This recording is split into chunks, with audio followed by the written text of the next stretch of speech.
सबसे पहले सभी को राम राम। स्वागत आपका हमारे YouTube चैनल पर। आज हम कक्षा 10 का मॉडल पेपर नंबर 9 हल कर रहे हैं। सवाल नंबर 3।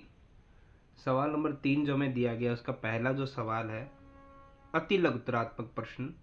पहला, वृत्त के चाप द्वारा वृत्त के केंद्र पे अंतरित कोण 50 डिग्री है। चाप की लंबाई 5 पाई सेमी हो तो वृत्त की त्रिज्या ज्ञात करनी है। देखिए, हमें यहाँ पर कोण भी दिया गया है, चाप की लंबाई हमें दी गई है 5 पाई सेमी में, ठीक है। और हमें यहाँ पर निकालना है यहाँ पर वृत्त की त्रिज्या। तो सबसे पहले हमें जो दिया गया हम उसी का फॉर्मूला लगाते हैं, चाप की लंबाई का, क्योंकि चाप की लंबाई हमें क्लियरली नहीं दी गई है। तो हम लगाते हैं चाप की लंबाई, जिसे हम एल के रूप में भी बताते हैं। चाप की लंबाई का फॉर्मूला अगर हम पूरा लिखेंगे तो वो होता है 2 पाई आर थीटा बटे में 360 डिग्री। तो हम यहाँ देखते हैं चाप की लंबाई हमें जो भी दी गई हम लिख देंगे 5 पाई। और अगर यहाँ पे मान हमारा पाई में है तो हम कोशिश करेंगे कि हम यहाँ पर भी पाई का मान पाई ही रखें। तो 2 पाई का पाई रखेंगे। आर हमें पता नहीं है, थीटा यानी कोण हमें दिया गया 50 डिग्री, और बटे में कितना है 360 डिग्री। तो 0 से 0 हो गया है कैंसल। अब हम सबसे पहले क्या करते हैं, हमें त्रिज्या निकालनी है तो उस आर को हम अकेला छोड़ देंगे, बाकी सारे जो भी अंक है उनको इधर ले आएंगे। जैसे 5 पाई तो था, यहाँ पे 2 पाई गुणा में है आर के, तो गुणा में तो इधर आ जाएंगे भाग में। ये 5 भी गुणा में है तो नीचे आ जाएगा भाग में, और 36 जो भाग में वो चला जाएगा गुणा में। तो सबसे पहले पाई से पाई क्रॉस हो गया, ये 5 से कट गया 5 एक बार, और 2 से कट गया 36 18 बार। तो आर बराबर अब कुछ नहीं बचा, सिर्फ बचा है 18। और जो ये सवाल चल रहा था वो हमारा चल रहा था सेमी में, तो हमारा ये त्रिज्या भी हो जाएगी 18 सेमी। हमें त्रिज्या ही पूछी गई थी और वो हमने निकाल लिया 18 सेमी। ये सवाल होता है समाप्त। आगे सवाल नंबर हमें 2 दिया गया है।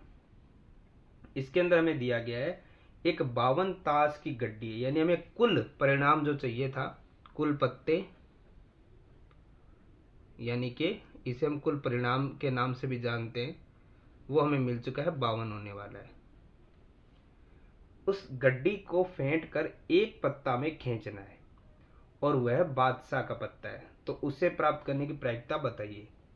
तो देखिए, इसमें हमें सबसे पहले यही लिखना है, हमें किसकी प्रायिकता निकालनी है, बादशाह की। तो बादशाह के पत्ते के आने की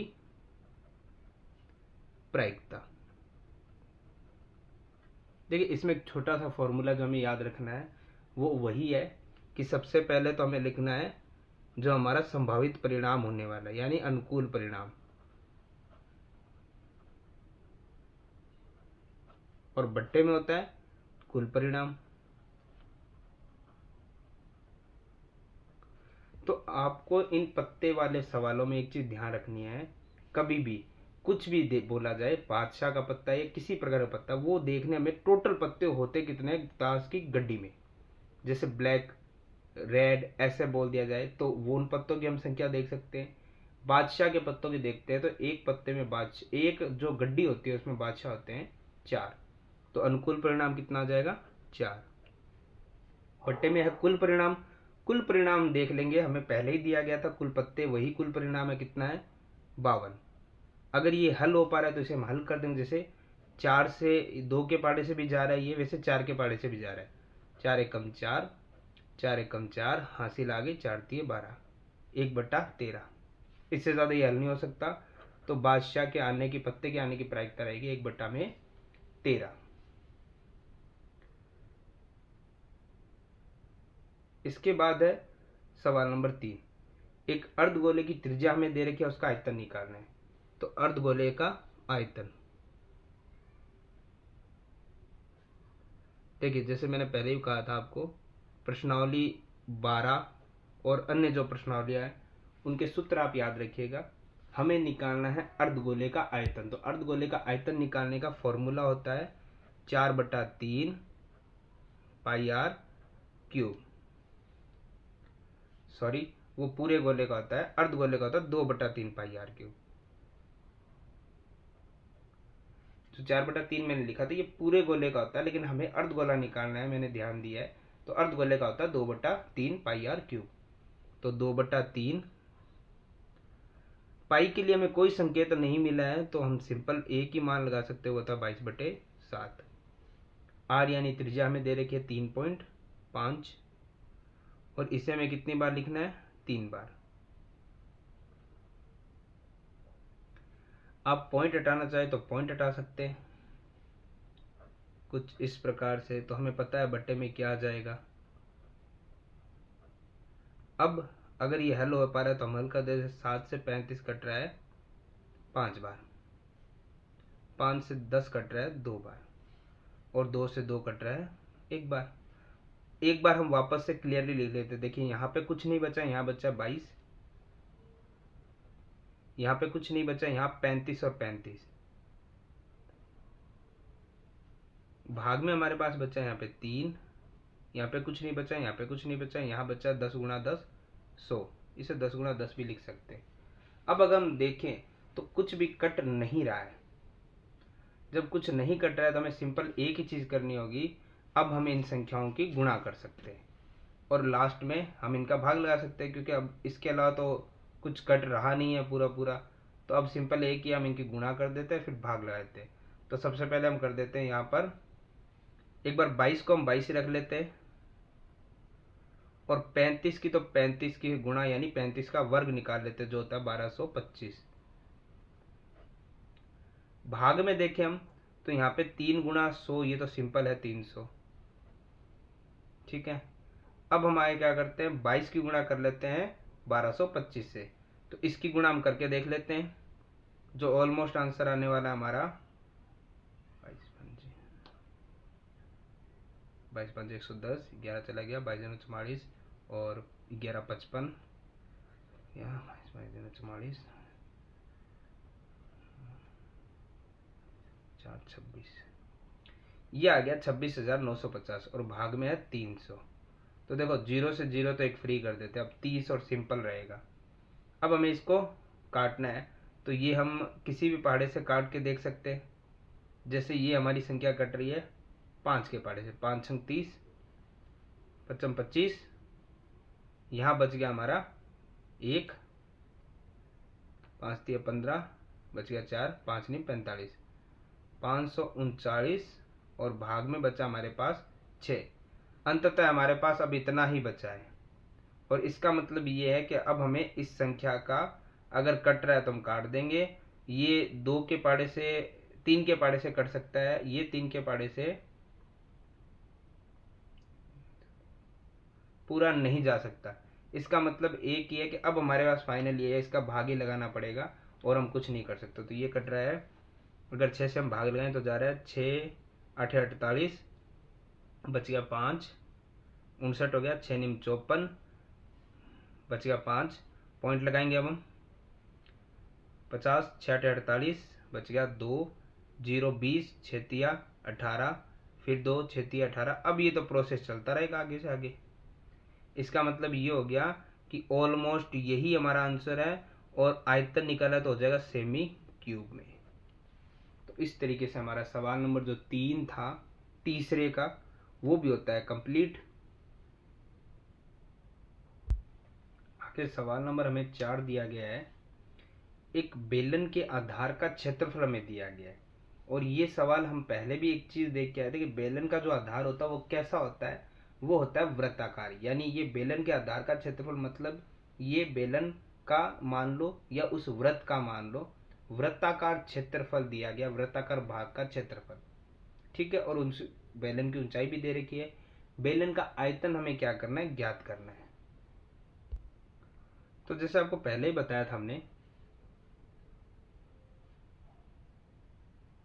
जो बेलन होता है उसका आधार आप किधर से भी ले लो चाहे, वो होता है वृत्ताकार।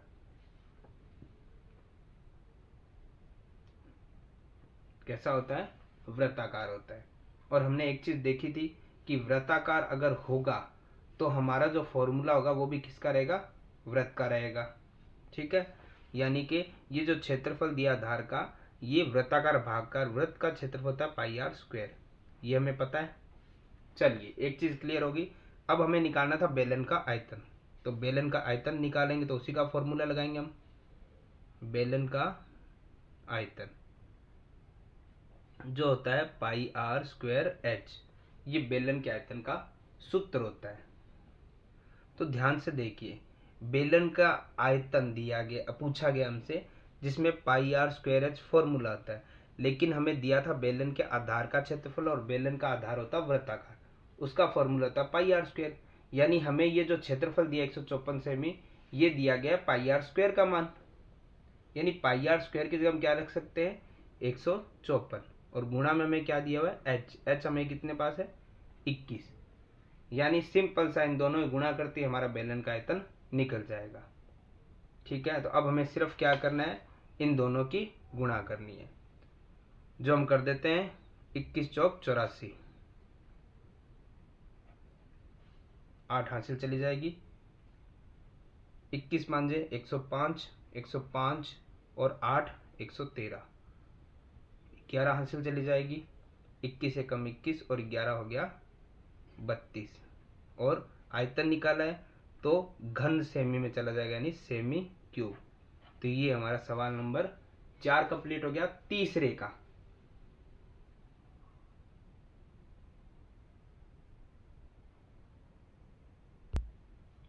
आगे सवाल नंबर 5 हमें दिया गया है, एक बंटन है जिसके अंदर हमें बहुलक ज्ञात करना है। तो बहुलक ज्ञात करना सबसे आसान तरीका है, इसमें कोई आरोही अवरोही क्रम में भी नहीं लिखना, कुछ भी संख्याओं का भाग प्लस माइनस कुछ नहीं करना, जो संख्या ज़्यादा बार आ रही है बहुलक हो जाएगा। जैसे इसमें हम देखें 2 तो 2 बार आया है, 4 1 बार, 5 3 बार, तो अभी तक सबसे ज़्यादा 5 है, 7 1 बार, 8 1 बार, 3 5 2 हमने पहले देखे, यानी सबसे अधिक बार क्या आ रहा है हमारे पास 5, तो इसका बहुलक भी क्या हो गया 5। एक नंबर का है, फिर भी हम एक चीज एक लाइन लिख सकते हैं कि जो हमारे पास बंटन दी गई है उसमें सबसे अधिक बार आने वाली संख्या है 5, तो इसका बहुलक भी क्या होगा 5। ठीक है, तो इस प्रकार के आप लाइन जरूर लिखिए, अन्यथा एक लाइनर को आप एक वर्ड में बनाएंगे तो वो एक नंबर भी हमारा कट सकता है। तो अगर एक लाइन में जवाब हम दे सकते हैं तो उसे दीजिए पूरा। ठीक है, आगे हमारे पास सवाल नंबर है 6।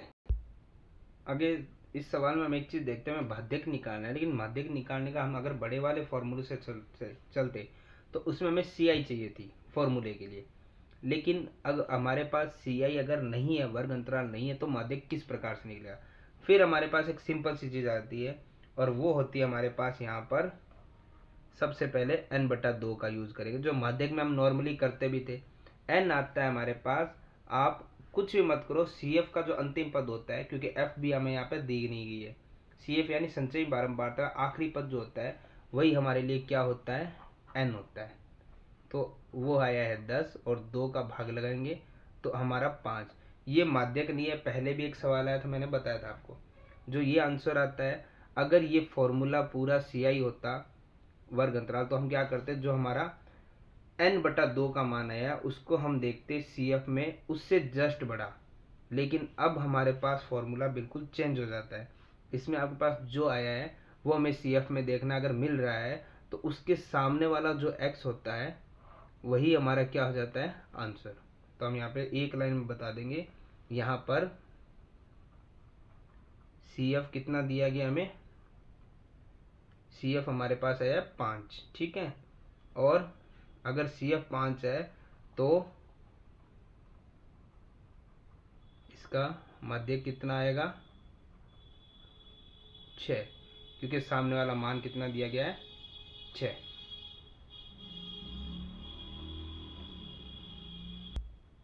आगे प्रायिकता वाला सवाल जो हमें दिया गया सवाल नंबर 7, इसमें दिया गया एक थैला है जिसके अंदर सिंपल सा ये बताया गया है 3 लाल गेंदे हैं, 5 काली गेंदे हैं, और अब इससे हमें एक चीज मिल गया है कुल परिणाम। और कुल परिणाम कैसे निकलेगा, सबसे पहले लाल गेंदे कितनी हमारे पास 3, और काली गेंदे हमारे पास 5। तो कुल गेंदें लिख लो या कुल परिणाम लिख लो, वो आ रहा है 8।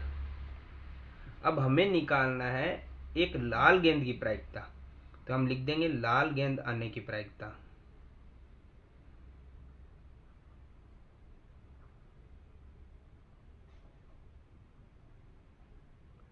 जिसका फॉर्मूला आपको मैंने पहले बताया, संभावित परिणाम, या आप इसे अनुकूल परिणाम भी लिख सकते हैं,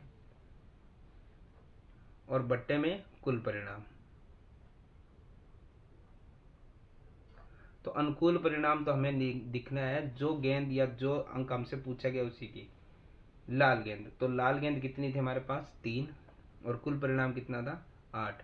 ये हमें पता है, इसे हम काट नहीं सकते, तो यही हमारा क्या हो जाएगा आंसर। आगे सवाल नंबर 8। सवाल नंबर 8 में हमें दिया गया 2 ठोस गोलों का आयतन दिया गया अनुपात में 27 और 64। उनकी त्रिज्याओं का अनुपात हमें निकालना है। देखिए, अनुपात निकालना है तो सिंपल सा हमें एक चीज ध्यान रखनी पड़ेगी यहाँ पर, कि दोनों ही गोले हैं तो उनके आयतन का पहले फॉर्मूला लगा देते हैं। जैसे यहाँ पे आ गया 4/3 पाई आर क्यूब।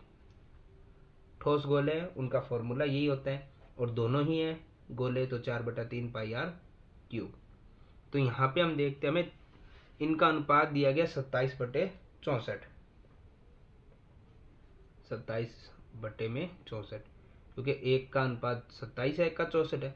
तो दोनों में देखो 4/3 तो कॉमन है, पाई भी कॉमन है, लेकिन आर दोनों की अलग अलग रहेगी। कैसे समझ लेते हैं। जैसे पहले की आर कुछ और निकलने वाली है, ठीक है। तो यहाँ पे जैसे R1 है, यहाँ पे R2 है, दोनों के ऊपर क्यूब है, तो इसे हम ऐसे भी तो लिख सकते हैं, होल क्यूब भी तो लिख सकते हैं। इसका मतलब ये हो गया दोनों के ऊपर था, हमने आगे ब्रैकेट पे लगा दिया। आगे हमारे पास था 27/64। तो एक चीज हम यहाँ समझेंगे, R1/R2 बराबर में ये क्यूब अगर हटेगा तो सामने ऊपर क्या लग जाएगा, क्यूब रूट लग जाएगा 27/64। तो हमें निकालना था R1 और R2 त्रिज्याएं।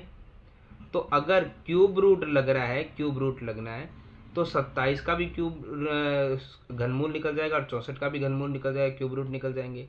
तो 27 का घनमूल निकलता है 3 और 64 का निकलता है 4।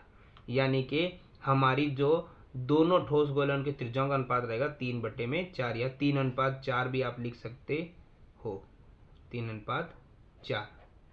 तो इस तरीके से हमारा सवाल नंबर 8 भी हल हो जाएगा। आगे हमें दिया गया सवाल नंबर 9। सिंपल सवाल है, क्योंकि हमें निम्न बंटन का माध्य ज्ञात करना है, यानी समांतर माध्य। और समांतर माध्य कैसे निकलता है, हमें क्या करना है, सभी संख्याओं का जोड़ करना है,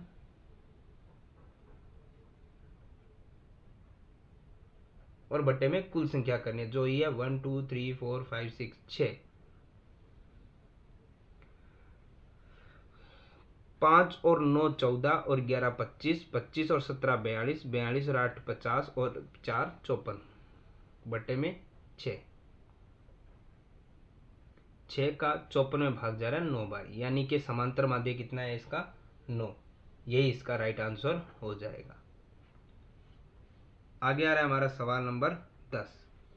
सवाल नंबर 10 फिर प्रायिकता से जुड़ा हुआ सवाल है। तो इसमें हमें दिया गया है यहाँ पर एक थैले में केवल नींबू की महक वाली गोलियां हैं।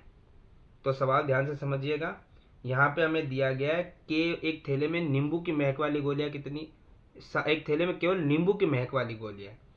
मालिनी बिना थैले में झांके उसमें से गोली निकालती है, और इसकी प्रायिकता क्या होगी वो निकालनी है जब गोली संतरे की हो। ये तो एक अजब ही बात हो गई। हमें पता है कि मालिनी के पास जो थैला है उसमें सिर्फ नींबू वाली गोली है, और वो प्रश्न में हमें कह रहा है कि संतरे वाली गोली की आप निकालो प्रायिकता। तो संतरे वाली गोली क्या हमारे थैले में थी क्या? कई बार ऐसे सवाल भी आएंगे। बिल्कुल नहीं थी, क्योंकि थैले में केवल नींबू वाली गोलियां थी। तो संतरे की गोलियां कितनी होगी?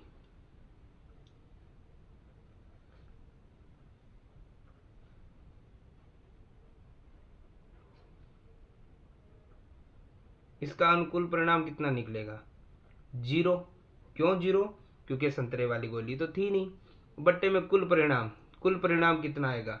देखिए, हमें पता है कुल परिणाम चाहे लाखों करोड़ों में भी आ जाए, उसका डिवाइड अगर 100 0 में करोगे तो उत्तर किस में आएगा? 0 में।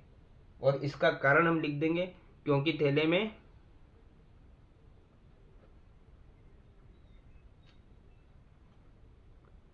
केवल नींबू की गोलियां थी, नींबू की महक वाली गोलियां हैं, अतः संतरे गोलियां की प्रायिकता रहेगी 0।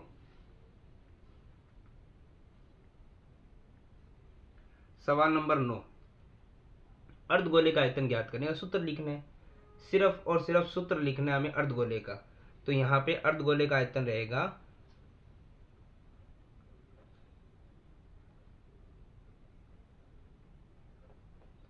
2/3 पाई आर क्यूब। सिर्फ फॉर्मूला लिखना है, वो हमने यहाँ पर लिख दिया है।